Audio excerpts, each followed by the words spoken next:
एक समय की बात है, एक गुरु और एक शिष्य किसी गांव में गुजर रहे थे। काफी देर चलने के बाद उनको प्यास लगने लगी थी, तो वो एक खेत पर जा पहुंचे। खेत बहुत ही बड़ा और उपजाऊ था, लेकिन उस खेत को देखकर लगता था कि उसका मालिक उस खेत पर ज्यादा ध्यान नहीं दे रहा था।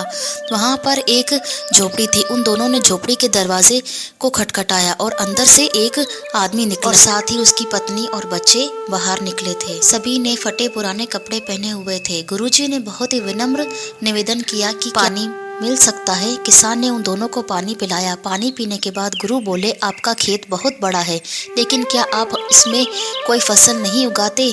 किसान बोला, नहीं, हम फसल नहीं बोते। गुरुजी बोले, तो आप लोगों का गुजारा कैसे चलता है? किसान बोला, गुरुजी, हमारे पास एक भैंस है जो बहुत सारा दूध देती है और उसमें कुछ दूध बेचकर हम गुजारा कर लेते हैं और बाकी बचे दूध को हम सेवन कर लेते हैं। गुरुजी बोले, इतनी बड़ी जमीन को यूं ही व्यर्थ खाली छोड़ना यह आपके आने वाली पीढ़ी के लिए बहुत ही खतरनाक साबित हो सकता है।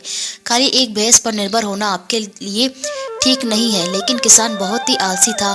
उसने कहा कि हमें मेहनत करने की क्या जरूरत है? 15 किलो रोज दूध देने वाली भैंस को हमारा गुजारा ठीक ठाक हो जाता है। तभी गुरुजी बोले, लेकिन आपको मेहनत तो करनी ही चाहिए, समय का कोई पता नहीं होता। लेकिन गुरुजी की बातों का किसान हवा में ले गया और शाम हो चुकी थी और देर भी काफी हो गई थी। तो गुरुजी और शिष्य ने कहा कि आज की रात हम दोनों यहीं पर बिताएंगे और सुबह जल्दी ही यहाँ से प्रस्थान करेंगे। यह कहकर गुरुजी ने उस परिवार से वहाँ रुकने के लिए अनुमति मांगी और किसान की हाँ करते ही वह दोनों वहीं पर रुक गए। फिर आधी रात को गुरुजी ने शिष्य को जगाया और बोले, चलो हमें इसी वक्त यहाँ से आगे के लिए निकलना है और साथ ही इस परिवार की भैंस को साथ लेकर कहीं जंगल में छोड़ दे। शिष्य को अपने गुरु की इस बात का बहुत ही आश्चर्य हुआ, क्योंकि जिस गुरु ने उसको सही मार्ग पर चलना सिखाया था, आज वही गुरु किसी के साथ बुरा करने को बोल रहे थे। लेकिन क्या करे, गुरु आखिर गुरु थे, इसलिए उसे तो गुरु की बात को मानना ही था। फिर वह दोनों उस आदमी की भैंस लेकर जंगल की ओर चले दिए और उस भैंस को काफी दूर जंगल में ऐसी जगह छोड़ दिया जहाँ से उस भैंस का वापस आना नामुमकिन था। इस घटना के बाद शिष्य का मन बेचैन सा रहने लगा और लगभग 6 से 7 वर्ष बाद जब वह शिष्य बड़ा गुरु बन गया था, तो उसने सोचा, क्यों ना उस किसान से मिला जाए। अब तक तो वह बर्बाद हो चुका होगा, क्यों ना उसकी आर्थिक मदद की जाए, जिससे कि उस दिन की गुरुजी के द्वारा की गई गलती को सुधारा जा सके। वह शिष्य उस किसान की मदद करने के लिए निकल पड़ा और काफी देर चलने के बाद वह किसान के घर पहुंचा। पर लेकिन वहां पर पहुंचकर वह शिष्य बहुत ही ज्यादा आश्चर्यचकित हो गया था। जो खेत खाली पड़ा रहता था, वहां उसने बहुत ही हरियाली देखी। एक तरफ गेहूं की खेती तो दूसरी तरफ बड़े बड़े फलों के पेड़ लगे हुए थे और साथ ही में एक अच्छा सा बड़ा सा घर बना हुआ था।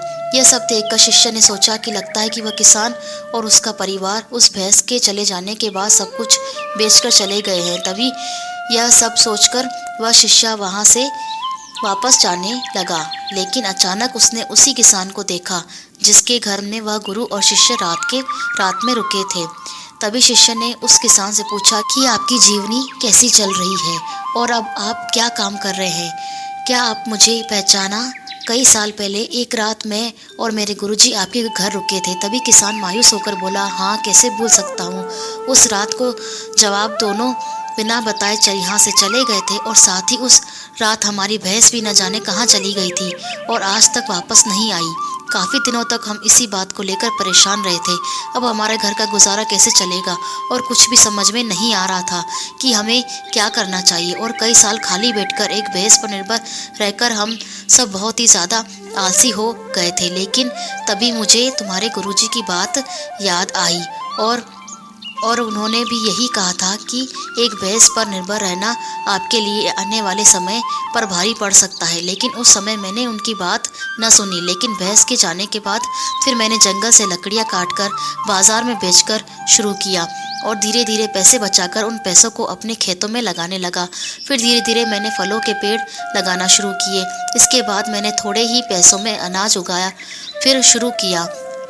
ऐसे ही करते करते आज मैं गांव का बड़ा व्यापारी बन गया और मेरा जीवन बदल गया। आपके गुरुजी ने मुझे सही कहा था कि हमारी ज़मीन बहुत ही उपजाऊ है, इसे हमें खाली नहीं छोड़ना चाहिए था।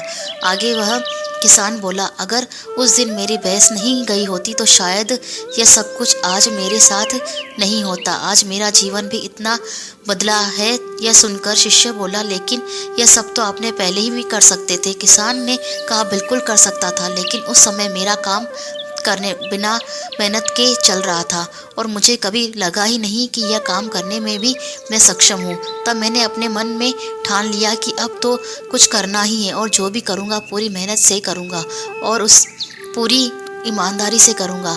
इसी तरह आज मैं सफलता के इस मुकाम पर हूँ। शिक्षा, कहीं आपकी ज़िंदगी में इस भैंस की तरह कोई रुकावट तो नहीं जो आपको एक अच्छी ज़िंदगी जीने से रोक रही है। अगर आपको ऐसा लगता है तो आगे बढ़ने की हिम्मत करिए और कुछ अलग करके दुनिया को दिखाइए, क्योंकि हर किसी इंसान में कोई ना कोई हुनर ज़रूर छिपा होता है।